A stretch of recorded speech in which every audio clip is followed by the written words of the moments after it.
नमस्कार मित्रांनो, मी आपल्या वैशाली किरण पवार या यूट्यूब चॅनलमध्ये आपले सहर्ष स्वागत करीत आहे. तर आज आम्ही निघालो आहोत आमच्या शेताकडे आणि ही आहे आमची आंब्याची बाग.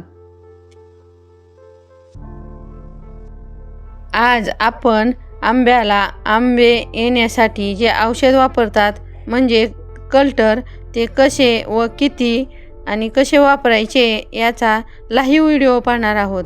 यामध्ये एडिटिंग वगैरे काही नाही मित्रांनो. हे माझे मिस्टर तुम्हाला सर्व लाईव्ह माहिती देत आहेत. जर तुम्हाला माझा हा व्हिडिओ आवडला तर लाईक करा, कमेंट करा आणि आपल्या इतर शेतकरी बांधवांना शेअर करा. नमस्कार मित्रांनो, यावर्षीचं सीझन आता आंब्याचं चालू झालेलं आहे. यावर्षी पावसाचं प्रमाण अत्यंत कमी असल्यामुळं आता मी माझ्या बागेत बसलेलो आहे आणि आता कल्टर टाकण्याचा प्रयत्न चालू झालेला आहे. आता कोकणात शक्यतो ऑगस्ट ते सप्टेंबर महिन्यात टाकलं जातं कल्टर. तर आपल्या इकडं उर्वरित म्हणजे मे, जून, जुलै महिन्यात शक्यतो आपल्याकडे जुलै महिन्यात टाकलं जातं कल्टर. जुलै किंवा ऑगस्टच्या पहिल्या आठवड्यात टाकलं जातं. मग आता आम्ही त्याप्रमाणे आपल्या पहिल्या आठवड्यात मी आपल्या बागेला कल्टर देण्यास सुरुवात केलेली आहे. तर सर्वप्रथम माझी झाडं 4-4 वर्ष चालू झालेलं आहे झाडाला माझ्या. तर 4थ्या वर्षाची झाडं बघू शकता आपण. ही झाडाचं 4थं वर्ष चालू आहे. काही झाडं थोडी छोटी बी आहेत, काही झाडं मोठी पण आहेत. आणि सरासरी 4थ्या वर्षाच्या मानानं ही झाडं चांगल्या स्वरूपात आलेली आहेत आणि त्यांना त्यांच्या हिशोबाप्रमाणेच कल्टर टाकायला यावर्षीपासून सुरुवात केलेली आहे. कारण काही जणांच्या मतानुसार कल्टर हे मोठ्या झाडाला टाकावं लागतं असं म्हणतात. 10 वर्षाचं झाड असेल किंवा 7-8 वर्षाच्या झाडालाही टाकतात. बरेच पहिले टाकत होते, परंतु आता कसं आहे, आता मी कोकणात बघितलं तर सरासरी 4-5व्या वर्षापासून कल्टर टाकायला सुरुवात करतात तिकडं पण. आणि तिकडं कल्टरचं प्रमाण हे जास्त प्रमाणात टाकलं जातं. तर सरासरी आपण कल्टर टाकण्याच्या बऱ्याच पद्धती प्रचलित आहेत. तर त्यापैकी काही जण झाडाचा व्यास म्हणजे झाडाचं पूर्व आणि पश्चिम हे दोन्ही अंतर बघून त्याची सरासरी काढली, सरासरी काढून कल्टर टाकलं जातं. तर सरासरी काही जण काय करतात, बाबा झाड किती वर्षाचं आहे, समजा 2 वर्षाचं झाड आहे, 3 वर्षाचं झाड आहे, 4 वर्षाचं झाड आहे. तर सरासरी मित्र माझ्या बागेत एक झाड 4थ्या वर्षाचं आहे या प्रमाण मी झाडाला घेणार आहे. आणि प्रत्येकाची म्हणजे पद्धत टाकण्याची प्रत्येक ठिकाणी वेगवेगळी आहे. तशी आपल्या इथं हे मी जी कल्टर तिथं कोकणात पण बैठलेलं आहे. तर सरासरी झाडाचं वय बघून कल्टर टाकलं जातं. मग सरासरी आता झाडाचं वय माझ्या 4 आहे. समजा झाडाचं 4 वय आहे तर त्याला सरासरी 4 मिली किंवा 5 मिली किंवा जास्तीत जास्त 6 मिली ह्याच्यावर जाऊ देऊ नये असं म्हणजे नियमानुसार तिथं कोकणातल्या आंब्यातल्या बागाला ती लोक म्हणतात. त्या पद्धतीनंच आपण कल्टर आता आपल्याकडं केशरला जास्त प्रमाण टाकण्याचं सुरुवात झालेली आहे. काही शेतकरी बऱ्याच दिवसापासून टाकतात, परंतु सरासरी झाडाचं वय बघून टाकावं असं मला तर वाटतं. म्हणून त्या पद्धतीनं मी आज माझ्या बागात माझी 4 वर्षाची झाड आहे ती तर मी 4 मिलीनं वापरायला सुरुवात करत आहे. आता ही कल्टर जे आहे ते मी बऱ्याच आता कल्टरमध्ये मी सिजंटा कंपनीचं ओरिजिनल कल्टर म्हणतात.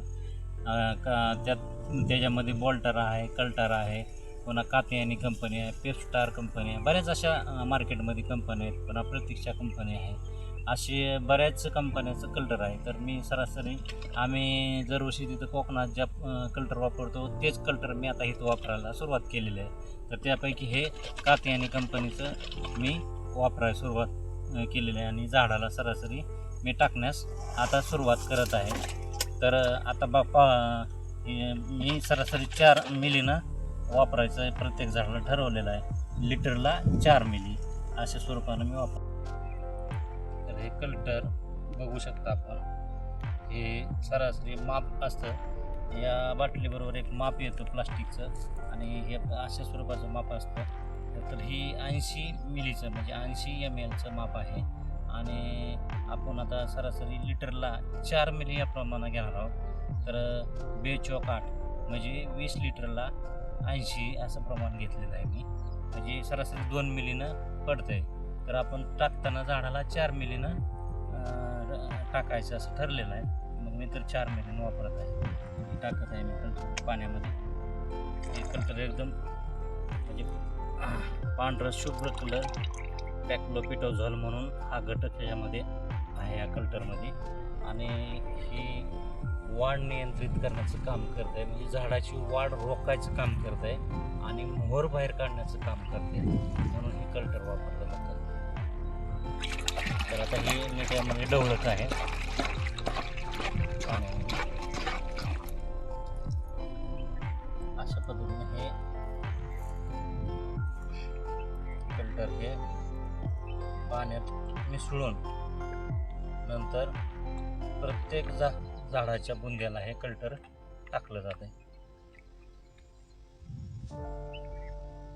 तर मित्रांनो, कल्टर शक्यतो जेवढं कमी पडेल तेवढं चांगलं असं माझं तर वैयक्तिक मत आहे. कारण मी बघितलं कोकणात आंब्याच्या बागाचा अभ्यास केलेला आहे आणि बघितलेला आहे. तर अक्षरशः कल्टरचा जर अतिरिक्त वापर झाला किंवा अतिरिक्त कल्टर पडलं तर पुढच्या वर्षी त्याचा साईड इफेक्ट झाडावर नक्कीच होतो. त्यात म्हणजे महत्त्वाचं म्हणजे काय होतं, फांद्या अशा वेड्या वाकड्या वाढायला सुरुवात होते. नंतर त्या झाडामध्ये अवसन म्हणजे आपण अवसन म्हणतो, त्यात जी जीव असतो तो जीव हळूहळू बाहेर पडतो आणि झाडाची कॅपॅसिटी म्हणजे जास्त, थोडक्यात पुढच्या वर्षी मोहर किंवा आंब त्याची कॅपॅसिटी कमी कमी होत चालते. कल्टरचा दुष्परिणाम बी तेवढंच आहे आणि चांगला पण परिणाम तेवढाच आहे. जेवढं आपण कमी ह्याच्यात वापरचाल तेवढं चांगलं, माझं तर असं स्पष्ट मत आहे. कारण कल्टरचा दुष्परिणाम आता सध्या जर म्हणलं तर कोकणातल्या झाडाला बघता येते. कारण आपल्याकडं आता सुरुवात म्हणजे झालेली आहे कल्टर वापर आहे, परंतु कोकणामध्ये जवळजवळ 20 ते 25 वर्षापासून कल्टरचं प्रमाण वापरतात. त्यात ते कल्टर जास्त वापरलं तर त्याचा दुष्परिणाम नक्कीच आहे. म्हणून वापरताना शक्यतो व्यवस्थित वापरावं. कमी पडलं तरी चालेल, परंतु जास्त अतिरिक्त होऊ देऊ नका. कल्टर टाकण्याच्या 2 पद्धती प्रचलित आहेत. त्यापैकी पहिली पद्धत म्हणजे चर करून टाकणे आणि दुसरी पद्धत म्हणजे झाडाला रिंगण करून टाकणे. तर आम्ही आमच्या झाडाला 2 बाजूला चर म्हणजे ड्रिपरच्या खाली बरोबर चर केलेले आहेत आणि त्या चरीमध्ये आम्ही हे कल्टर टाकण्याचे काम केलेले आहे. करूया, बघूया. हे अल्टरब्रीडिंग झाड आहे, 1 वर्ष आड करून फळ देणारं झाड आहे. तरी पण आपण ह्याला प्रयोग म्हणून पहिल्यांदा सुरुवात करून टाकतोय. तर आता कल्टर मित्रांनो मी टाकत आहे. अशा पद्धतीनं आम्ही काय केलेलं आहे, इथं चरकी घेतलेली आहे, चर घेतलेले आहे. इथं बारक्या चर घेतलेल्या आहे त्या दोन्ही बाजूनं. इथं 2 ड्रिपर आहे, इथं 1 ड्रिपर आहे.